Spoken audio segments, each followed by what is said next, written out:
ভাস্তিরে কোন গাছের, এখান থেকে দূরে না, এখান থেকে কোন গাছের পানটা খাওয়াইবেন? ধরেন আপনি এখান থেকে এই পানটা নেবেন, নেন এই পাতাগুলা আপনি খাইতে। এই সাথে সাথে কিতা? এটা মাটি, ওই বৃষ্টির মাটি পড়ছে ও যে, আচ্ছা আচ্ছা, এটা পানের উপরে। দর্শক যেহেতু একদম খেতে আছি, আমাকে কিন্তু চাচা বলেছে এখানে একদম কীটনাশক ব্যবহার করেন না। কি ব্যবহার করেন তাহলে এই যে পোকা টোকা? পোকার জন্য আমরা গ্যাস ব্যবহার করি, একটা মাস্টাল। এই বছর এবার করি না। আচ্ছা, এবার করি না। এই বছর পোকা লাগে নাই?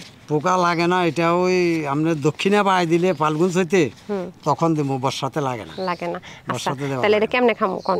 এটা তো বোটাটা, এটা বটু পালাই দেন। দর্শক আমি কিন্তু পান খাই না, তবে এই পানটা দেখে খুবই ভালো লাগছে।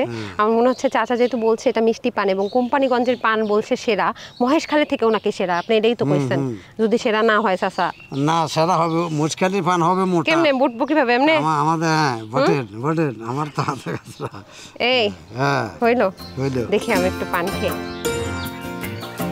ঝাঁজ নাই, ঝাঁজটা কম হবে। আরো আরো যদি নিষেধন নিতাম মাটি বেশি, তখন ঝাঁজ আরো কম হবে।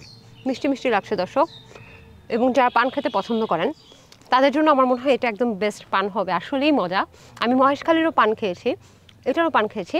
মহেশখালীরটা অন্যরকম মজা, এটা আবার অন্যরকম মজা। এটা খেতে হলে আপনাকে কোম্পানিগঞ্জের পান খেয়ে তারপর বলতে হবে, তাই না?